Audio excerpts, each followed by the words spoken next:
So this solution video will be for numbers 5 through 8 of the B4 problems. The first video was numbers 1 through 4. So number 5, we have an oscillator with a driver and there's a mass, and the driver is oscillating the spring. Notice in the problem they say that the frequency of the driver is higher. They put that in bold. Let's turn my pen on. They put it in bold. It says higher than the natural frequency of the system. That is relevant when the driving frequency is higher than the natural frequency. So at the resonant frequency, the phase difference is pi over 2. But if the driving frequency is higher than the resonant frequency, if it's above the resonant frequency, the phase difference is pi, and if the driving frequency is below the resonant frequency, it is in phase. So the fact that the driving frequency is higher than the resonant frequency means that the phase difference is pi. And the problem says that the driver is moving downwards, and so if the driving frequency is higher than the natural frequency and they are pi out of phase, if the driver is moving downwards and then the mass is completely out of phase with the driver, then if the driver is moving downwards, then the mass would be moving upwards. And it says in the mark scheme, for the second point, you would need the justification. And there's the justification because the mass and the driver are out of phase by pi because the driving frequency is higher than the resonant frequency. Okay, B. Oscillator is switched off. The system has a Q factor of 22. Initial amplitude when it's switched off is 10 centimeters. What is the amplitude after one complete period of oscillation? Okay, so here's the first alternative. Second alternative I don't really understand. Second alternative says the mass amplitude is unchanged, except the first alternative said that after one cycle it's at 8.5 centimeters. So, and if it's damped, then the amplitude will decrease. So I don't really understand what's happening in alternative 2, but I can explain alternative 1. So where are they getting a squared from? So first of all, the starting equation is Q is 2 pi stored energy over energy lost per cycle. It's asking about the first cycle, and so we have the energy of the initial cycle, the full stored energy, E naught, over E naught minus E1, which would be the energy of after one cycle. Now we're talking about amplitude here of an oscillation, and remembering that energy is proportional to amplitude squared, I swap in amplitude squared for energy. All right, so I know information. I know that the initial amplitude is 10 centimeters and the Q factor is 22. So I do a little algebraification, and in the end I wind up with A1, the amplitude of at the end of the first cycle is 8.5 centimeters. I did not need to convert my 10 centimeters to meters because my final answer is in centimeters. I could have converted to meters. I mean, it would have been, 0.085 meters, but whatever, I can leave it in centimeters. And so that's that. And that there was number 5. Let's move on to number 6, where we have a lovely graph of what looks like an underdamped oscillation that is decreasing in amplitude because it is damped. Let's go. So for 6a, it says describe the motion of the spring mass system. And don't overthink this. You could just say, well, it seems to be an oscillation with a decreasing amplitude and a constant frequency. The mark scheme says just simply a damped oscillation, or OWTTE, or words to that effect. So, not much more to say about that. Just don't overthink. Be like, is that all they wanted? Yes, that's all they wanted. All right, so then B is split further. So BI says total mass for the oscillating system is 30 kilograms. For the system, determine the initial energy. Okay, so for BI, it wants the initial energy. And so reading the graph, we can see that the amplitude at the beginning is 0.8 meters.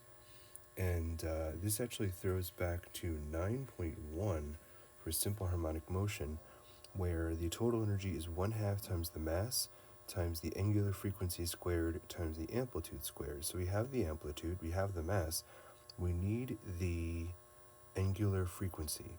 So angular frequency is 2 pi times the frequency, or 2 pi over the period. If we look at one cycle, this like of the one cosine curve here, we can see that the cycle ends at 2 seconds. So the period is 2 seconds long. So at 2 pi over 2, that gets us that the angular frequency is pi.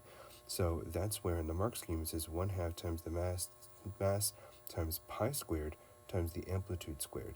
And it's like, where the heck is it getting pi squared from? It's getting it from the angular frequency. So if we run those numbers, where mass is 30, the angular frequency is pi, and the amplitude is 0.8, that gets us a total energy of 95 joules to start with. And then you might be like, well, this is topic B, this is not topic 9.1. Right, except that we're going to need the initial energy in order to answer the next question. Because you bet they're going to ask about the difference between the initial energy and the energy after one cycle with the damping. I bet there's going to be a question about the quality of the oscillation. Let's see. Oh, also they give a range of answers based on how you read that graph. So depending on how you read it, you could get a range. It says from 88 to 95 joules. Okay, fine. Then BII, oh, look at that. Calculate the Q at the start of the motion. So the Q equation we're interested in here.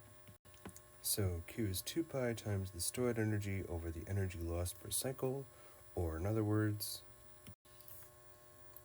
Q is going to be 2 pi times the initial energy over the difference between the initial energy and the energy after level 1. So let's actually go get the energy from level 1. What am I saying level 1? Energy after the first oscillation. So the energy is still 1/2 m omega squared x naught squared. The amplitude is lower than it was before, but it's still the amplitude at that time. So after one cycle, the amplitude looks to be, if we look very closely, about 0.72 meters. It's just above 0.7. So it's like right around there. So I'm going to say it's about 0.72 meters. And then you might be like, oh, you're just saying 0.72 meters because that's what the mark scheme says. Shut up. The angular frequency has not changed. The period is still 2 seconds, so I'm still going to put in pi for our angular frequency. And so after one cycle, the energy is about 77 joules.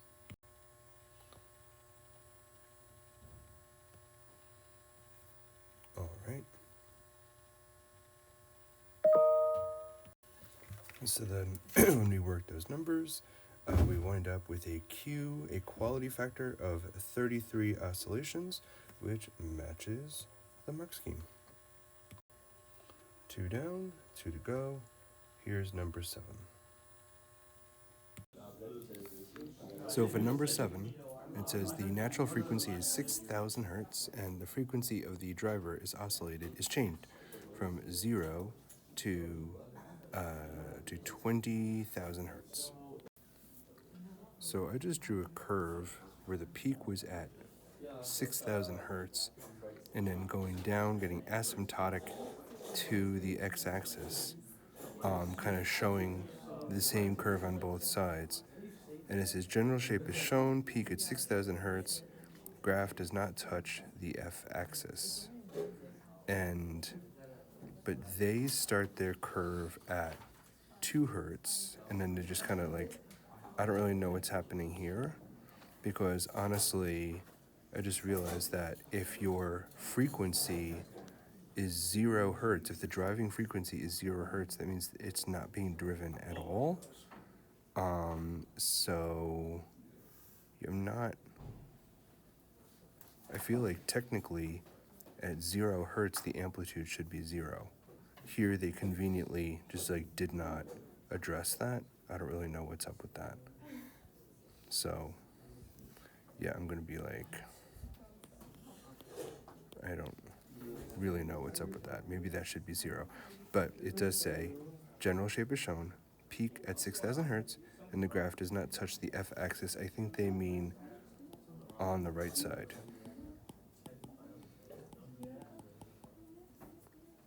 where the frequency is above 6,000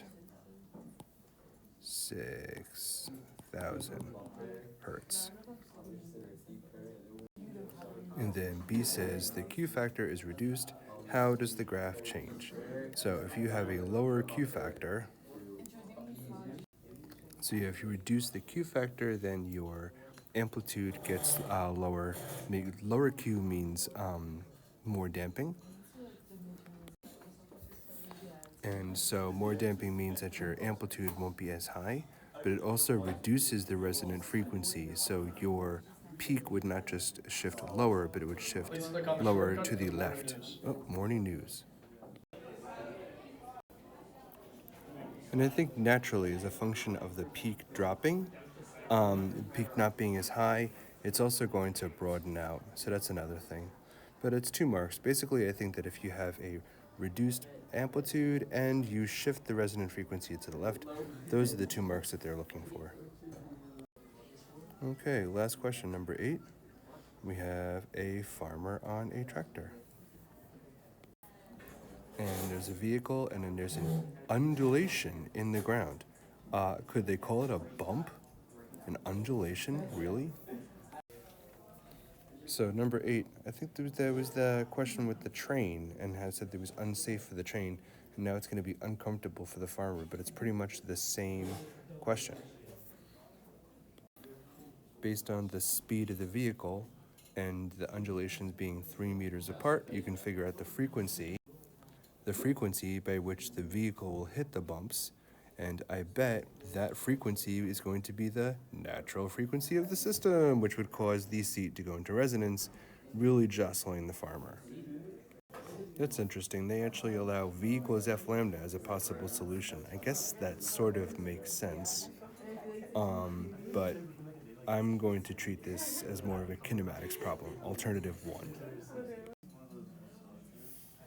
So yeah, if you're actually using the 5.6 meters per second and the fact that the bumps are 3 meters apart, means that the spring, it's going to hit the resonant frequency of the spring in the seat of the vehicle, and it's really going to bounce that farmer around a lot. So he may want to go faster or slower, or in B, outline what change would be required to the value for Q for the mass spring system in order for the drive to be more comfortable. So basically, we don't want the farmer to be bouncing around. We want to reduce the oscillations, so we want to decrease the quality of the oscillations, fewer oscillations. So when I say reduce Q, that means increase damping. So it says increase damping to reduce Q. One other comment on A, by the way, says must see mention of resonance for MP3. So something about natural frequency, resonant frequency, it needs to be there. All right, and so that was numbers 5 through 8 from the B4 Paper 3 example questions. Thanks.